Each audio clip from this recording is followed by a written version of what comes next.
அன்பு நட்புகளுக்கு இனிய வணக்கம். இன்றைய திருக்குறளும் மென்பொருளும் அதிகாரம் இல்வாழ்க்கை குறள் எண் 45. அன்பும் அறனும் உடைத்தாயின் இல்வாழ்க்கை பண்பும் பயனும் அது. இல்லற வாழ்வின் இயல்பான பண்பு மற்றும் பயன் என்பது அன்பு செலுத்துதல் மற்றும் நேர்மையாக வாழ்தல் ஆகும். The trait and benefits of the family life is love and fairness. துளிப்பா, இல்லறத்தை நல்லறமாக்குபவை அதன் பண்பாக விளங்கி பலன் கொடுக்கும் பேரன்பும் பெருநேர்மையும் தான். இல்லறத்தை நல்லறமாக்குபவை அதன் பண்பாக விளங்கி பலன் கொடுக்கும் பேரன்பும் பெரு நேர்மையும் தான். இதற்கு கவிப்பேரரசு அவர்கள் கூறியுள்ள உரை, உள்ளத்தால் எல்லாரிடத்தும் அன்பும் செய்யும் செயல்களால் அனைத்துயிர்களிடத்தும் அறமும் அமையுமாயின் இல்வாழ்க்கையின் பண்பும் அதுதான் பயனும் அதுதான் அப்படின்னு சொல்றார். இது எழுதப்படாத அல்லது பதிவிடப்படாத அது பிரிண்ட் செய்யப்படாத கல்யாண பத்திரிகை இல்லைன்னு சொல்லலாம். அந்த அளவுக்கு மிக அதிகமாக உபயோகப்படுத்தக்கூடிய ஒரு குறள், ஆனால் மிக குறைவாக அதன்படி நடக்கப்படக்கூடிய ஒரு குறள் இதுதான். கல்யாண பத்திரிகைகளை படிக்கும் பொழுது, இல்வாழ்க்கையில் இருக்கும் பொழுது கணவனும் மனைவியும் மிகப்பெரிய அன்பு, நம்ம தான் உலகத்திலே மிகப்பெரிய அன்பு செலுத்தக்கூடிய கணவன் மனைவியாக வாழ்வோம் அப்படின்னு நினைப்பாங்க.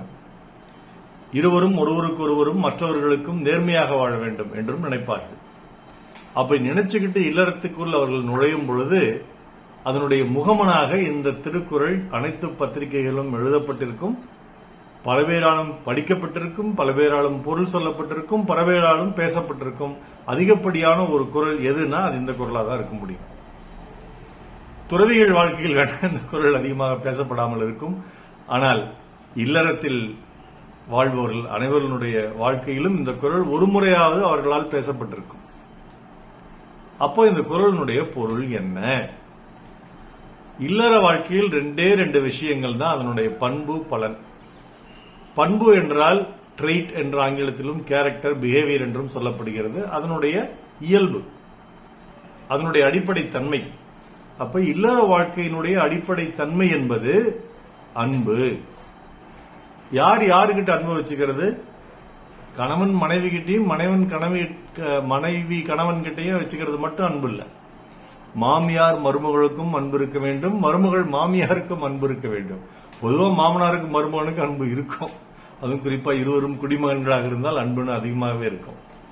ஆனா மாமியார் மருமகளுக்குள்ள பெரும்பாலும் பிரச்சனைகள் இருக்குங்கிறது தான் எழுதப்படாத ஒரு சட்டம் அல்லது நடைமுறையில் இருக்கக்கூடிய ஒரு விதி அப்படின்னு சொல்லலாம்.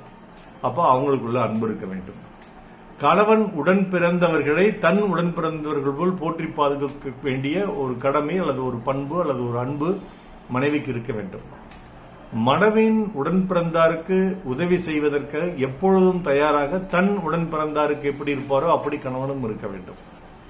இது மட்டுமல்லாமல் தங்கள் குடும்பத்திற்கு வந்து போகிற விருந்தினர்கள், உறவுகள், நட்புகள் அனைவர்களிடமும், இந்த சமுதாயத்தில் வாழும் அனைவர்களிடமும் அன்புடன் இருக்க வேண்டும் என்ற அடிப்படை தத்துவம் இல்லறத்திலிருந்துதான் துவங்குகிறது.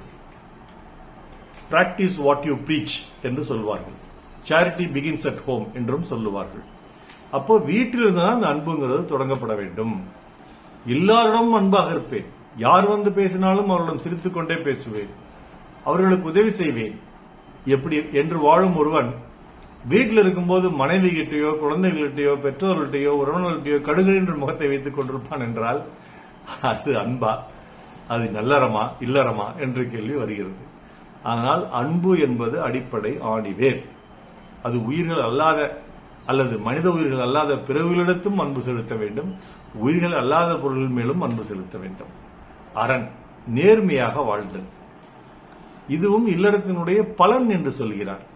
நீ அன்பு செலுத்தி ஒருவருக்கொருவர் நீ புரிந்து கொண்டு வாழும் பொழுது நிச்சயமாக நீ நேர்மையாகத்தான் வாழ வேண்டும் என்ற ஒரு பலன் உனக்கு கிடைக்கும் என்று சொல்லுகிறார் வள்ளுவர்.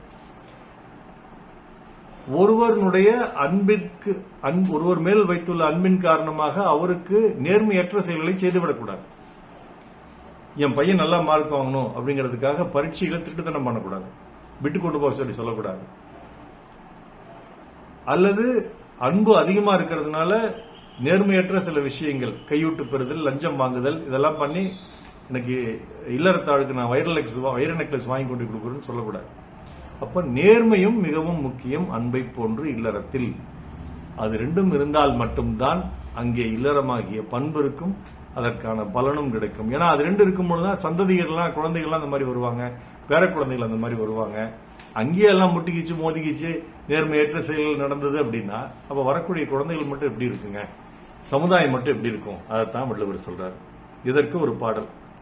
காலம் என்னும் பேராற்றில் நாம் 2 ஓடங்கள், வாழ்ந்து காட்டும் நம் வாழ்க்கை வையகத்தின் பாடங்கள், உள்ளங்கைகளால் பொத்தி மூடுவே உன்னை காக்கவே மண்ணில் வாழுவேன், வாழும் காலம் யாவும் மடியில் சாய்ந்தால் போதும், தோள்களில் தூங்கும் பாரிஜாதம், இனி வரும் காலம் மாறலாம் நம் காதல் மாறுமா, தடைகள் தோன்றும் போதும் தலைவன் பாதம் போதும், இனி வரும் காலம் மாறலாம் நம் காதல் மாறுமா என்று வாழ்க்கை என்ற படத்தில் வைரமுத்து அவர்கள் எழுதி எஸ்பிபி ஜானகி பாடி ராஜா இசையில். இதுல இந்த வரிகள் தான் அற்புதமா சொல்றாங்க. காலம் என்னும் இந்த ஆற்றில் நம்ம 2 பேர் ஓடங்களா ஓடிட்டு இருக்கிறோம். ஆனா நம்ம அன்புடனும் அரணுடனும் வாழ்ந்து காட்டும் வாழ்க்கை வையகத்தில் நம் சந்ததியிற்கு மட்டுமல்ல பிறருக்கும் பாடங்களாக இருக்க வேண்டும் என்று சொல்கிறார்கள். மீண்டும் குறள். அன்பும் அரணும் உடைத்தாயின் இல்வாழ்க்கை பண்பும் மயனும் அது நாள் சிறக்கலற்றமை. வாழ்த்துகள் மருத்துவர் ராம செல்வரங்கம், ரிஷிநேத்திராலய அடிக்கிடம், சேலம், கள்ளக்குறிச்சி, அரூர், ஈரோடு, குழந்தைபாளையம். நாளோடு நன்றி. டாக்டர் செல்வரங்கம் குரல் யூடியூப் சேனலை ஷேர் பண்ணுங்க, லைக் பண்ணுங்க, கமெண்ட் பண்ணுங்க, சப்ஸ்கிரைப் பண்ணுங்க. வணக்கம்.